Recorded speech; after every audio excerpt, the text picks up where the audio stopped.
Hi everybody, welcome back to my channel. This is Dimma Online School. Dimma Online School is an educational channel on YouTube, and what we do is to provide lessons for students who are preparing for exams, GCE, NECO, WASC, JAMB, Post-UTME, any exam at all. Okay, so what we do here is to provide lessons on all the subjects for students who are preparing for exams, and we are here to help you achieve your academic goals.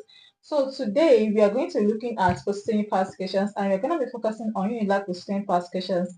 Now, if you like is not a prospective university, I encourage you to watch this video to the end because some universities do not repeat past questions. So it's important for you to watch the video to the end to ensure you gain more knowledge and prepare well for the exam. Okay, I'm saying this because this is true. Some of my last year's students told me that some of the things that were in the schools past questions were not repeated in their exams, in the exams they took last year, and we are very grateful that since they joined the online classes where they gained knowledge that helped them to do well in the exam. So that's why I'm saying that it's very important for you to watch the video to the end, even if UNILAG is not a prospective university, okay? And please, at the end of the video, make sure you click on the like button, interact with this video. If you found it helpful, please let me know at the comment section. If you do not find it helpful, please also let me know in the comment section, okay? So let me know how you feel about the video at the end of it, okay? Click on the like button, interact with the video by leaving a comment at the comment section. Alright, so we're looking at, like I said earlier, we're looking at post-UTME past questions of UNILAG, and we are going to be looking at the objective section. We're going to be looking at the objective section. And the first one is the poor dash our attention and kindness. The poor dash our attention and kindness. How option A deserves, B does deserve, C do deserve, and D deserve. Which one is the correct answer? Okay, now the correct answer to this question is very simple. Option D is the correct answer. Why is option D the correct answer? Now the word deserve is a transitive verb.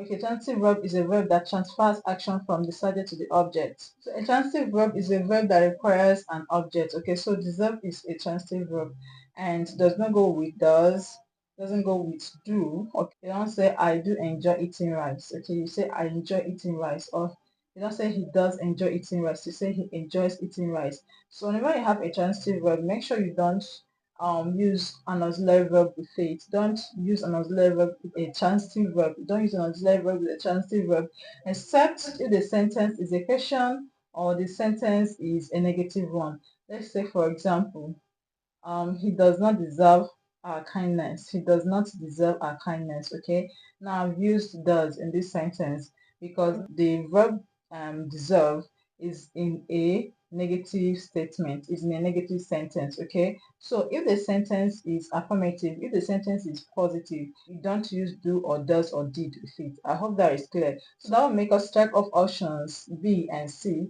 and you're left with option A and option D. I already told you that option D is the correct answer. I'm only trying to explain to you why D is the correct answer and why the other options are wrong. Okay, now the poor deserves or deserve.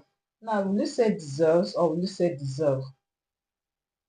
Now we did not go for option A, deserves, okay, because the poor here is a plural collective noun. It is used in talking about a lot of people in a group, okay. The rich, the sick, the lame, these are examples of plural collective nouns, and they always go with plural verbs in a sentence, okay. When you have the rich, the poor, the lame, a group made up of different individuals, you use a plural verb, okay. The poor, the rich, the sick, etc. Okay, use use a plural verb in the sentence. Okay, I believe you guys already know that when a verb has s, is singular. Okay, deserve is plural, while deserves is singular. Okay, so because we have a plural collective now as the subject of the sentence, the verb that should go with the subject is deserve, which is also plural. Okay, I hope you understood.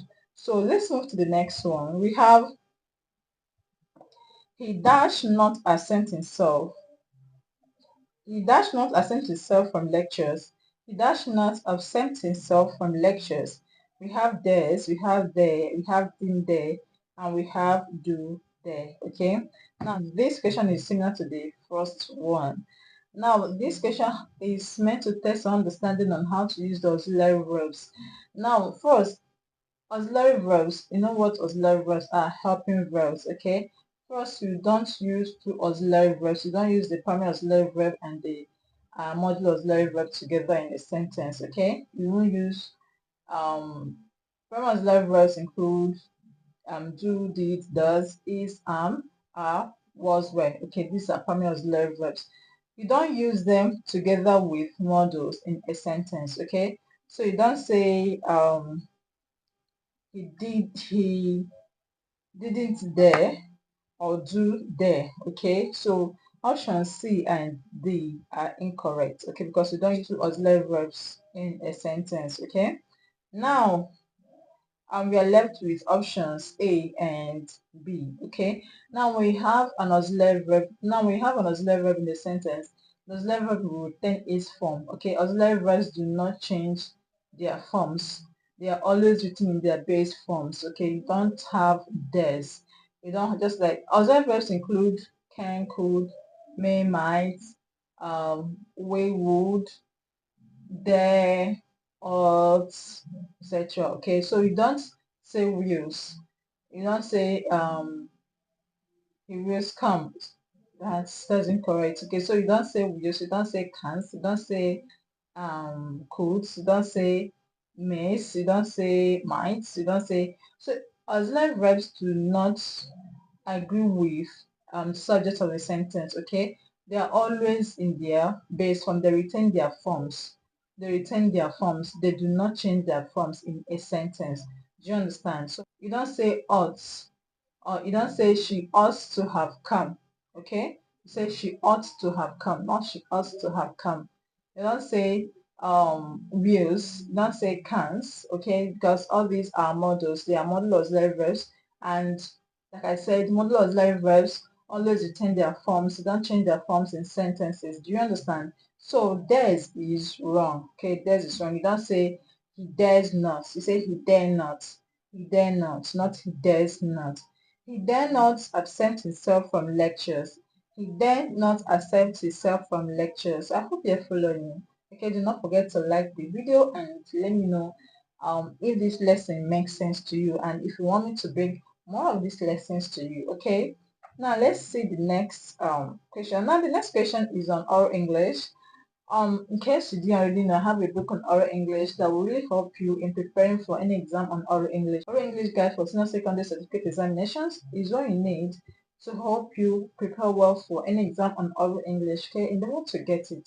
Endeavor to get it. Use the number that's on the screen to send me a WhatsApp message if you want to get it, or use the link at the comment section or in the description box to get a copy. Okay, so make sure you get a copy of it if you are struggling with oral English. Now this word, you have choose the option that has the same vowel sound as the one represented. Choose the word, choose the option that has the same vowel sound as the one represented by the letter or letters underlined. Choose the option that has the same vowel sound as the one represented by the letter or letters underlined. We have match. Okay, when you have 80 in the middle of the monosyllable word. Now the 80 we pronounce together as R, as the short R sound. Okay, examples are patch. This word is match. Okay, the word we have here is match, patch, match, um, batch, etc. Okay, so when you have 80 in the middle of a monosyllable word, the 80 we pronounce as R, except the word watch. That's the only word that does not contain the short R sound. Okay, that's the only word that does not contain the short R sound, that has 80 in the middle, and the word is a monosyllable word and does not contain the short as and watch. So other words that contain A-T in the middle of monosyllable words, the A and T are pronounced together as the short R sound. Okay, now let's look at the options. We have march. We have march. Okay, march. Now this word march has the long R sound. AR, we have AR together, pronounced together as R. It has the long R sound, usually the long R sound. So March has the long R sound, not the short R sound. Option B, we have March, okay? March, U, we have March, U, between two consonants. Okay, when you have U between two consonants, the Nigerians pronounce as O. The real pronunciation is usually R, okay? For example, Nigerian will say car to pronounce the we also use it as cut, right? But the right pronunciation is not cut, it's cut.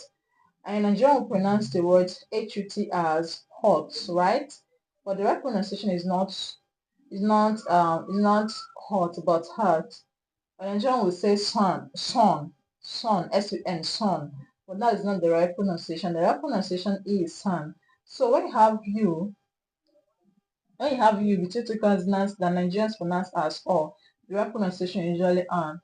Now there are some words that contain you between two consonants that Nigerians do not pronounce as O. Now those words are not inclusive in this guide that I'm giving you. A word like put has you between two consonants, but Nigerians do not pronounce put as pause, right? Nigerians do not pronounce put as pause, so it doesn't follow in this guide.